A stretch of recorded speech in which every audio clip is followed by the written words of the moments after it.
So we are the ones standing between you and the weekend. Hey. Okay, so maybe some of you after this session will go out for a drink or a beer. So anybody or everybody that has ever been out for a drink or a beer, would you please stand up? Stand up. And look around. Yeah, I would say pretty much everybody. So now you can stretch a bit, do a little bit of Ansi and Becky sort of movement before this last session. Cool. You can sit down. So if you were 22 or 23 years old, you would not go out for a drink or a beer after this conference. You would, however, go out with your friends. And then you might or you might not drink a beer or a drink. So this is a changing mindset that is really affecting our industry.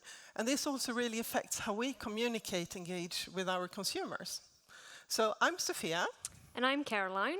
And we're here to bring you on a learning journey that we've been on as a company for the past couple of years. So we're going to talk about the insights we have learned about our emerging target, Generation Z, based on our own research. And we're also going to talk about how these learnings have also impacted how we evolved our marketing communications.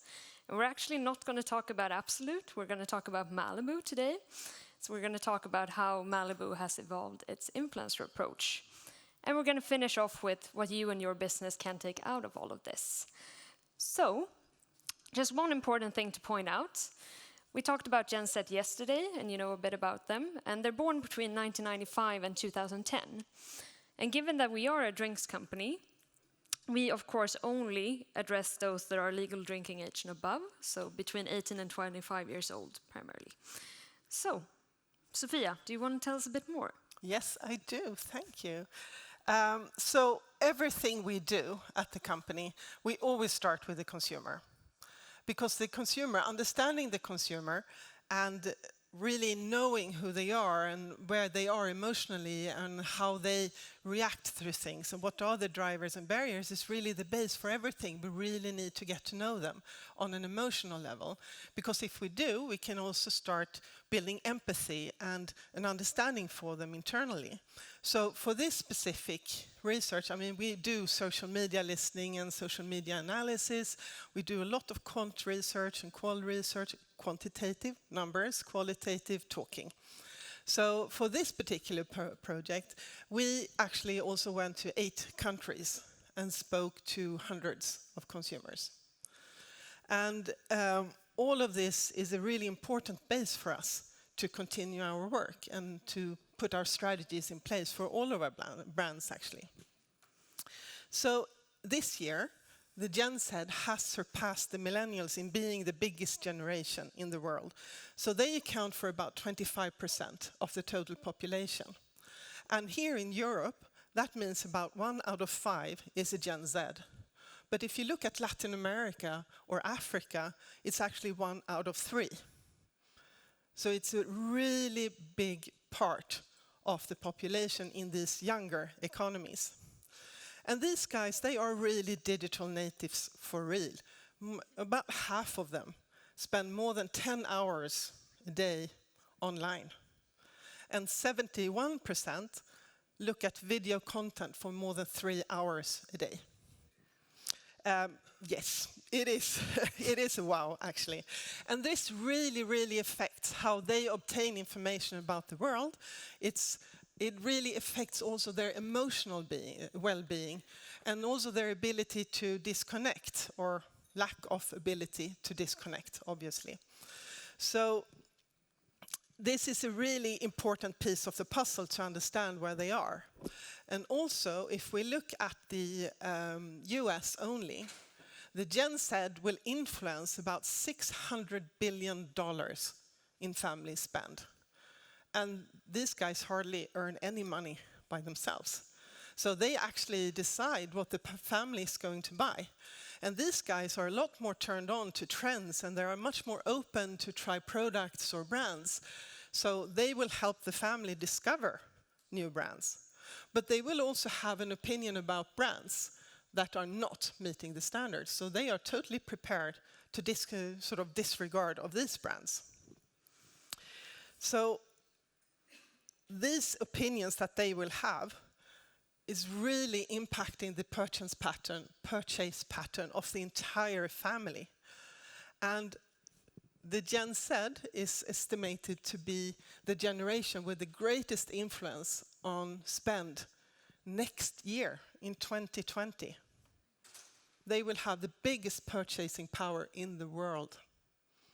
So these are only two factors why it's so important to really fundamentally understand them and their drivers and their needs and everything that's important to them. So let's do it like that.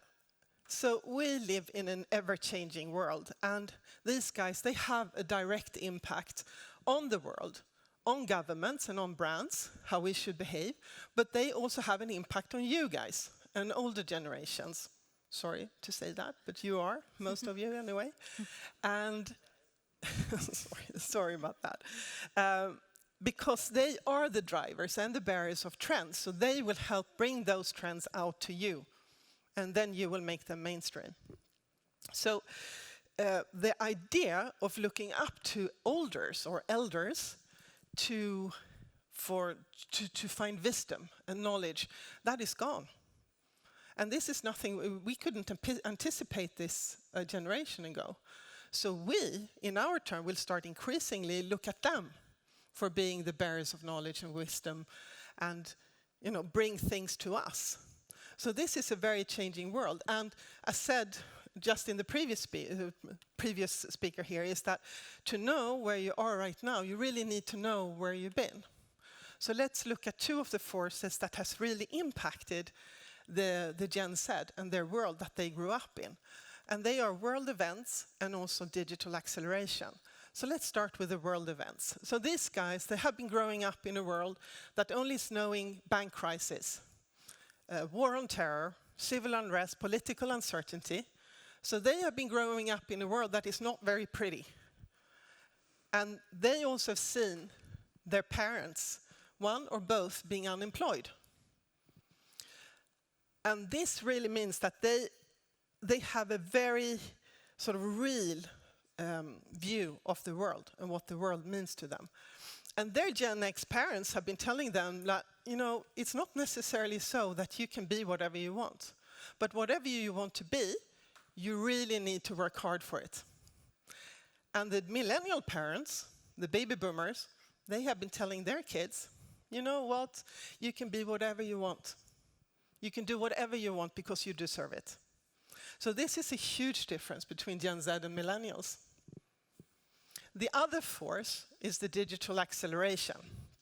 So internet, as we know it, is only 24 years old. And we call this date, and that is the age as the oldest Gen Zers. And we call this age because this is the year that Netscape Navigator was put into commercial use, and then we could also commercialize the internet. So these guys, they have been sort of born, they are post-Google, post-Wikipedia generation. They have the smartphone in one hand, they have the tablet in the other hand. They're becoming teenagers in the world of social media. So they are really digital natives. And we, the Gen X, the baby boomers and millennials, we're just adapting to the change. But for them, it's been there, more or less from the start. Very big difference. And this mix of instability on the one hand and the democratization of instant information has formed a rather unique generation that is looking for a long-term stability and control. And they also want to have, and this is because there is so much uncertainty and constant change in their lives. So when we sit down and meet them, we gather a bunch of Gen Zs in a room and we ask them, okay, so how is it to be you? And this is a very burdened and stressed out generation. It's really disheartening to listen to them because they have so much stresses in their life. They are burdened by the problems that they have inherited from us. It's economical, it's environmental, it's political, And they know that they are the first generation that really understands the vast problems of ecological issues that we have. And they are also the last generation that can do something about it. It's a pretty heavy thing to bear. They are very stressed about the choices they need to make. And it's around educational and the long-term planning of what's going to happen. They need to prepare for the long term. So at a very young age, they start planning their lives. And this is bringing us a generation that is very risk averse. And they are also very financially conservative. And this is also one of the differences with the millennials, because they are not. Okay, so they are also growing up in a social media world, and this is also stressing them out, because they are always under scrutiny. There's always pressure to look good. And 2 out of 3 actually dress in the morning because they know that they are going to be photographed later during the day, and they really need to look good on those posts on social media. And they are becoming really protective about their social media footprint. And some of them have really been overexposed by their parents when they were growing up. So now they are starting creating fake IDs on Instagram. They have multiple personas. They have the Instagrams, they have the Finstagrams, the fake Instagrams. And they do that all over the place. And this also means that they know, more than we do, that most of what they see out there is fake. And this leads to, in its turn, that they start going into smaller groups. They know that they need to go into the smaller, more intimate groups to have a real and deep conversation. And this makes our job as marketeers a lot harder, of course, because how do you reach them when they are not all over the place and open everywhere? So I'm sorry if I made you a little bit sad now. So I can see you're really sad. Oh my God, poor guys. And yes, it is a stressed out world for them, but they are really proud. This is a very, very proud generation as well, because they are super proud about being a very liberal generation. And they are forward thinking, or forward thinkers. And they are really sort of taking on the challenge on trying to fix the problems that we have created. And they are also proud of being this generation of doers, because they really feel that they have the technological platforms to make a change, and they will come together and make that change happen. And they're actually a little bit grateful, or very grateful, for growing up as digital natives, because they always have a friend in their pocket. They always have somebody like-minded close. And you can share problems, you can share passions with this person, and this person or this community will open up a world that is not maybe accessible for them otherwise. So it expands their universe. And they are also grateful for learning how to look after themselves, both mentally and physically. And they also totally believe in their own abilities. They have a natural openness to new ideas, to new people, to new cultures, and they really only notice diversity when it's not there. And they also believe in their ability to control their own future, to direct their own future, and they are very strong self-learners. You know, they go out on YouTube and they learn whatever. My son learned how to play the piano in 3 hours through YouTube. Yeah, now he's composing. So it's very, honestly, 2 years ago. It's amazing what they can pick up there. And they are really knowledge seekers. You can see that, you know, they consume Netflix or documentaries, they consume YouTube, they consume left-wing material, right-wing material, they just consume everything. And this is really, really good for the future, because they sort of want to expand their echo chamber so they don't ever just see the same thing over and over again. And this means that they will appreciate content from us as brand owners that will teach them something, or that will open up their world, and that will give them a little bit more of knowledge. So we need to have a different type of narrative as well for them. And they also feel that they have a voice, because through the technological platforms and through coming together either in digital world or in the real world, that is so dated, me just saying that, sorry, because there is no difference between online and offline for them. It's all a platform. And when I say online, I'm so dated because everything is connected. Everybody's connected. But they believe that they can affect a real change, and they will. And there's also a big movement, and this is not just for the Gen Z, obviously the health movement. And this healthy living, it's both physical and mentally. And for this generation, it's very good because they are really bringing up mental issues as well. So they are taking away the stigma of this. So this is also a very, very good development. And if we take this entire healthy living with eating well, training well, sleeping well, of course this is going to impact our business, being in the alcohol industry. So we see changing consumption patterns in the Gen Z. That affects you guys as well. And there are several reasons for this. There are a couple of obvious ones, like how you look and feel after you've been drinking, or especially if you've been drinking too much. So there is an impact physically and mentally on drinking, depending on the volume you consume. But more importantly for these guys, they don't want to lose control. So they don't want to waste the day after to being hungover, because they want to do something. They want to work, they want to experience things, they want to go out with friends. So being hungover and tired a day is a day wasted, and they don't really feel that that's an option for them. So this means that drinking is no longer the center of the social activity. So you don't go out to drink, you go out with friends, and then you might or you might not drink. And this means that alcohol becomes a facilitator of good times rather than the center of good times. So when your friends or the activity is in the center, this will bring us a much more responsible drinking. So, of course, I also want to talk a little bit about brands. So we know there's an increasing expectation of brands and how brands behave. And they want brands to have a purpose and a point of view. And the obvious areas are, of course, environmental and sustainability areas, because this is a global movement. But they're also thinking about social or ethical or political point of view. And they are increasingly prepared to vote with their wallets. So they will start gravitating towards brands that share the same value base like they do themselves.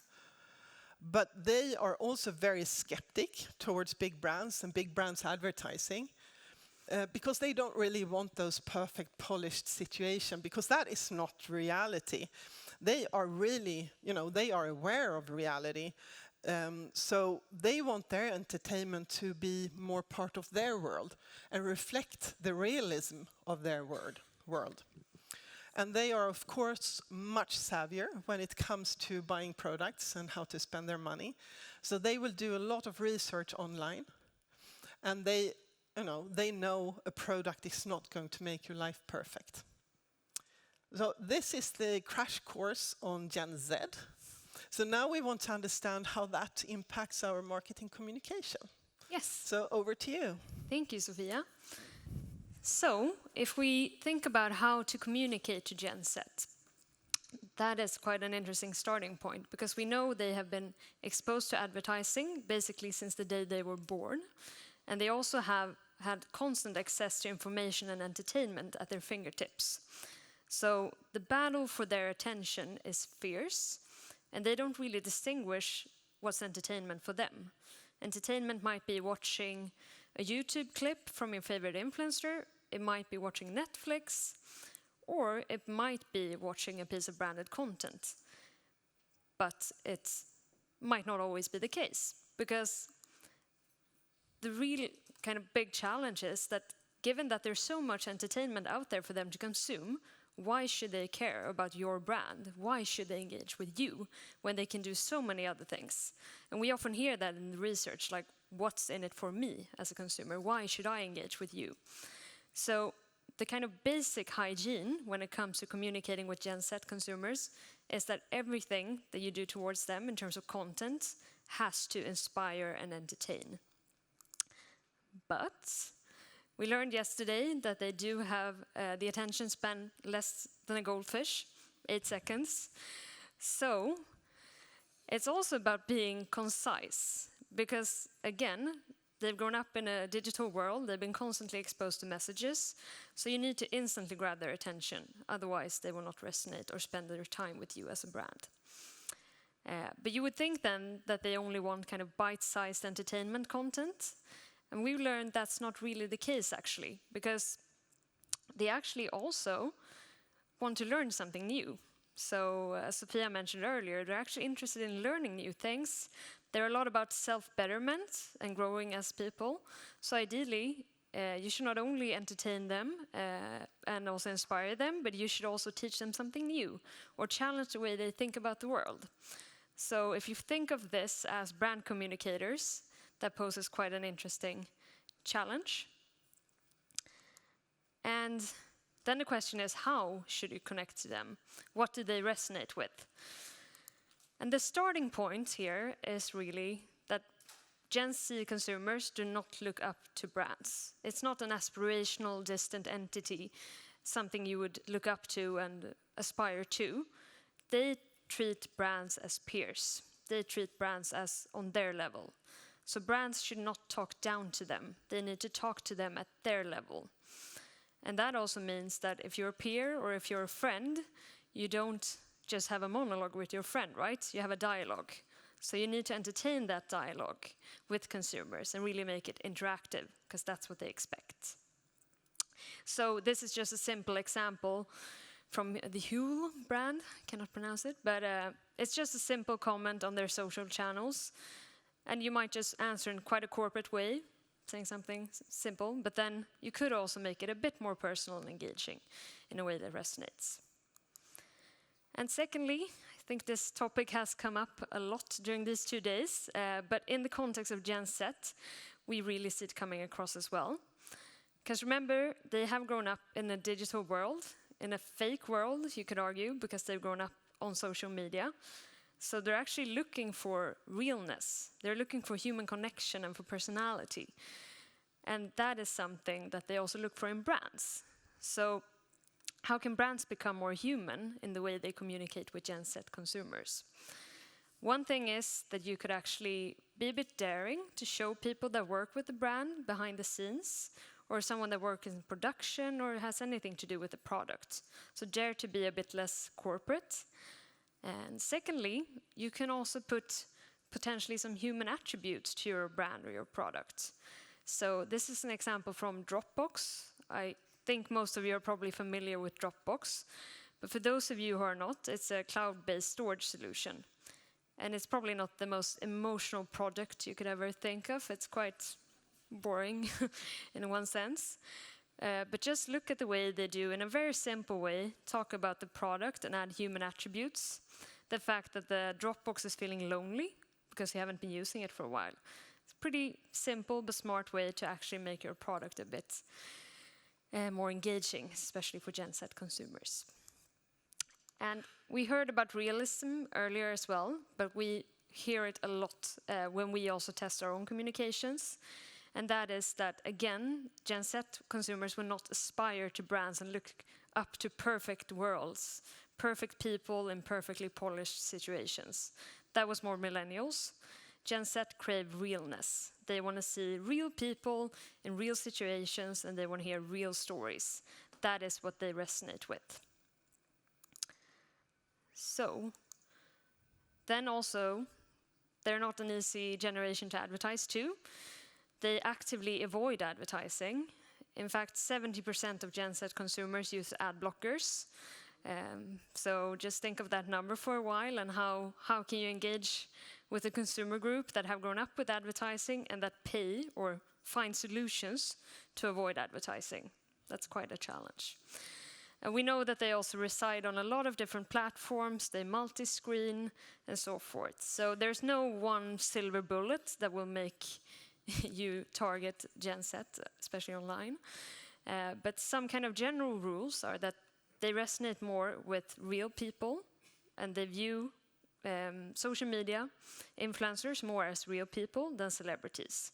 So the majority of Gen Z consumers prefer to see social media influencers in advertising versus celebrities. And they're also looking for other types of entertainment when they talk to influencers. So it's really all about finding the ways of connecting with them online. And also, of course, they are digital natives. So 85% of them will go online to look for new products. So that is where you need to reach them. But before we get into our influencer marketing efforts, I actually want to talk briefly about Malibu. Because I think if you live in Sweden, you might not have a very current perception of the brand, I would say. You can be honest, it's a safe environment. You might think it's a bit 80s, a bit retro. Some people think of Miami Vice for some interesting reason. But that's completely fair, because to be honest, Malibu is not very visible as a brand in Sweden. So, but just a bit about the brand. So we are actually one of the biggest flavored rum brands globally. We're present in literally all markets where there's a bar, I would say. And we're competing with the likes of Captain Morgan and Bacardi across the world. But we're activating the brand primarily in 15 markets. And that's ranging from South Korea to the US, Germany, South Africa, Brazil, UK, a lot of big markets. So we're a truly international brand. And in those markets where we activate the brand, we have a really strong association to summer with our consumers. So we're seen as the brand you would, if you want a refreshing drink in summer, you might most likely consume Malibu, amongst a few others. But we have also expanded the brand and tested the waters beyond our spirit products. So we have also launched branded merchandise, and we have done branded experiences that have worked really well. So we actually have a bigger ambition and a vision to be more than a summer spirit brand. We want to become more of a summer lifestyle brand, especially in those moments where you have high social energy. So we want to become a global icon of summer. That's our global vision. And all we do on Malibu should come back to our core consumer insight, which is summer is when you feel the most free and happy. It makes you feel like a different person, the person you love being the most. You're more open to trying new things, and you are summer you. So we know that our consumers are under a lot of pressure in their lives as young adults. They're stressed about getting into university, taking on college debt, landing their first job, and so forth. So there's a lot of stress and pressure in their lives. But we also know that summer is really the time when this pressure is alleviated. That's when they're more open to trying new things, they're more spontaneous and more free. So this is really the time of year when they transform into this summer you, the more free and happy person. So with Malibu, what we want to do is to inspire this transformation into summer you. We want to inspire them and our consumers to have the best summer of their lives. And we have a couple of big communications initiatives on Malibu. The biggest one, that's our global campaign, is called Malibu Games. And Malibu Games is basically an influencer-led campaign that we started with 2 years ago. So we kickstart the summer by inviting a number of influencers from those markets that we activate in. So we invite them into one big event where they participate in what we call the Championship of Summer Fun, which is basically a number of summer games that are designed for everyone to let their summer youth transform. So it's very much a lifestyle event where we get the influencers to immerse in our brand and really live the brand for 4 days. And we get 2 main outputs of this as a brand. And not only do we get massive amounts of influencer content, because if they have an amazing time, they will document it and share it with their followers. But we're also running this not only as an event, but also as a production. So in parallel to the influencers capturing content, we're also making our own global content for advertising. So we get, in 4 days, that are very intense, we get a lot of outputs. And wanted to talk a bit about the learnings we've had on specifically influencer marketing connected to storytelling, because we know that's relevant for Gen Z as well. So what have we learned throughout the years that we've been working with influencers? So I think influencer marketing as an industry has gotten quite a lot of backlash that is not authentic and genuine. And there are a lot of examples of kind of poor partnerships between brands and influencers. So I think the critical thing that we have learned is really to find a good brand match and person match to start with. So for instance, with Malibu, we're about summer, we're a positive brand, we're an inclusive brand, and we want to inspire our consumers to liberate their summer spirit. So we need to find people that embody this, that are vibrant, fun personalities. And not only their person, but also what's their creative output. Because we have a very colorful brand identity, and we want to work with people that share a similar type of output. We wouldn't want to work with maybe black and white, very artistic influencers, for instance. So brand match is really important, and that if you find a good brand match as well, that will make the partnership more authentic. And then secondly, we've also learned diversity. Again, it keeps coming back to the fact that they want realism, a realistic portrayal of life. And the first year of Malibu Games, we actually tested a lot with consumers, all the content we had. And the first thing that came out in every single research group was, it's a too homogeneous group. They're all skinny white people. So that's probably not the thing you want to hear as a brand, but I mean, we were guilty as charged.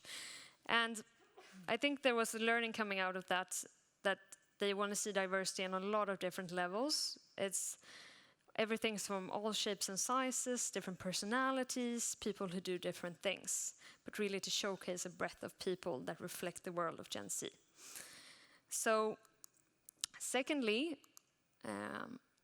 when it comes to when you've selected the right people, how do you actually work with them? How do you brief them? And I think for us, the success factor has really been to have the belief in the abilities and the creativeness of the people we work with. Because who knows what resonates best with their followers? We don't do that as a brand. They are influencers and they know what their audiences engage with. So if we give them a very tight brief and don't allow for any creative freedom, they will probably not make their best output. And we've also changed our approach a bit the past couple of years. So we started working more with the typical look at the big following numbers, big personalities that take maybe perfect photos, but maybe are not they're big personalities, but they might not always have the highest content quality output or the most creative output. So just recently this year, we started working with, we divide them into two boxes. We call them influencers and content creators. So we started working more with content creators that are really focused on the production value and really spend a lot of time and energy on that. So it might not be that they want to show themselves and yell the loudest and be the biggest personalities, but they make amazing content. So I actually wanted to show you an example of this. This is from a Canadian influencer creator that we work with this summer. And he came to us with an idea. When the bottle cap challenge went viral during the summer, he said, I want to do my version of that with Malibu. And we said, sure, go ahead. And 24 hours later, he came back to us with his work.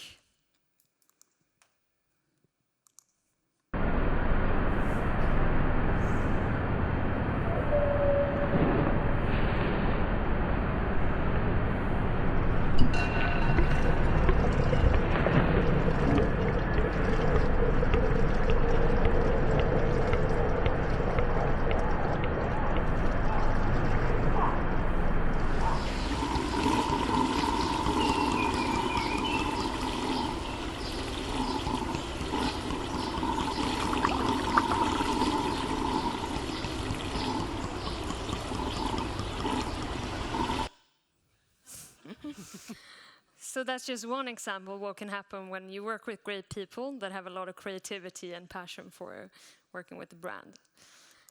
And then another learning, I think, that we have, especially around the event and how we execute the event, is really to create the best setting for content creation. So how can you inspire the people that come to your brand events to want to make content around it? And how can you optimize it for content creation?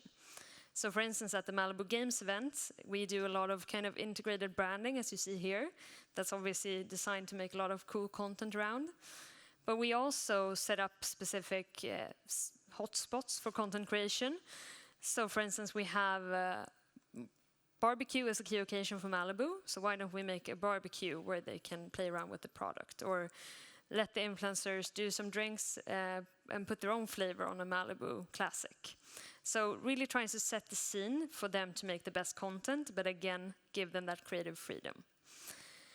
And the next thing that I want to share with you is a slightly longer video, but this is showing more how you can let the influencers you work with tell your brand story. So this is a guy called Rory who attended Malibu Games the first year. And he did this piece of content showing his story. So what was his view on the whole experience? And it's completely, again, creative freedom and how he's interpreted the brand and what we do. So play that. I recently partnered up with Malibu Rome to compete in the first ever Malibu Summer Games. They wouldn't tell me what that entailed, so I had no idea what to expect. Here's what happened. So I landed in Vietnam. I got in a car, saw a ton of scooters, got to the resort, grabbed some food, kind of worked out, shot some fun and awkward promos. Then I found a boat and tried to take it out and get some cool photos. Rory, what are you doing? Trying to get all the water out so I don't sink. Help!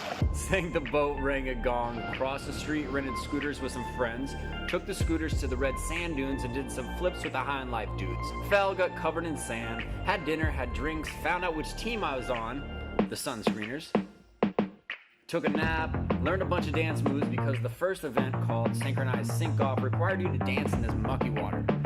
The faster you ran would allow you to stay on top of the quicksand like water, but if you got tired, you got stuck.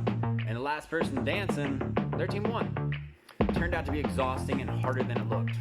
We lost, I claimed the event was rigged, and I refused to do any interviews. Really disappointed with my performance. I don't want any interviews right now. Listen to this. It was rigged out there. Woke up the next day, climbed out the window, jumped in the pool, caught the sunrise, got in a boat, met a local, then competed in the second event called the Super Drench Ball. Basically a massive water balloon fight while trying to score a goal. We made it to the finals. I scored 3 straight goals like a savage, sending us into overtime. We lost. I got mad. Watched my buddy Parker make drinks, danced like a goofball, talked to our host Nick Jonas, watched Sam Blackie DJ, had some pina coladas with some new friends. Then I called it an early night. Woke up early, hit the gym, tried to focus on the third and final event called the Great Launch, a huge water slide built in the middle of the white sand dunes where Nick Jonas tried to throw us this Nerf pineapple, but nobody caught it.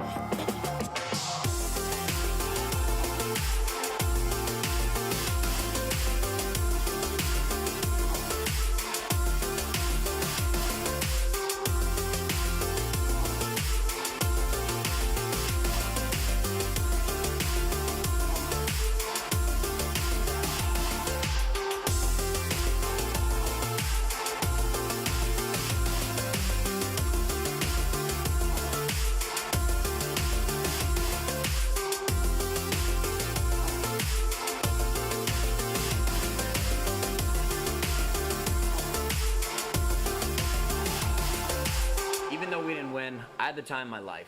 I got the opportunity to travel, meet a lot of awesome people, and create some epic content that reminded me summer's about having a good time and not taking life too seriously. So that is just one example of kind of the storytelling you can get out of from working with the right creators. So again, as always, we tested this with consumers, and we also tested it alongside content that we had made, branded, more typical branded content. And there was kind of, no matter the country, no matter if people knew who Rory was or not, there was a clear common theme that people resonated so much more to this type of content. Why is that? Well, because it's relatable. He's showing his own emotions. He's talking more like a human. He's showing that he's awkward, that he's mad that he lost, or that he's happy. So he's showing that kind of breadth of emotion that, again, that consumers like to engage with. So I think for us, this was really an eye-opener, showing that what is the way forward for us when it comes to content creation? Is it us spending a lot of time and energy on making our own content, or is it to empower people like this guy that can make content for us and make it much more authentic? So with that said, we haven't arrived. We're still at a learning journey, and we're very much constantly learning and optimizing what we do. So this is the starting point, and as you saw earlier, there's a lot of insights that we still haven't addressed as a brand, but we're kind of working our way there. So what can we take out of this, Sofia? You can have that. Yeah. So to sum up, there is a new consumer out there, and they are interacting very differently with our brands. So we need to understand them on a deep and an emotional level so that we can really connect with them in the areas where they are, in their world, and also that we can talk to them about topics that really matters to them. We need to be providing a credible, authentic narrative, and we need to be very real and transparent and really show them who we are and what we stand for. And when we work with influencers, it's important that we find people that embody our brand and that can help us storytell our brand's narrative.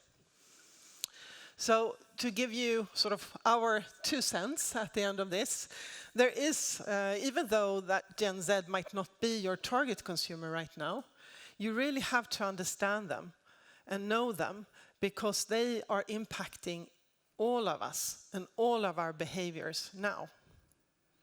Yes. So we're very passionate about the topic of Gen Z. So we have a lot of insights, and we're happy to continue the conversation. So don't hesitate to reach out. And yeah, thanks for having us. Thanks.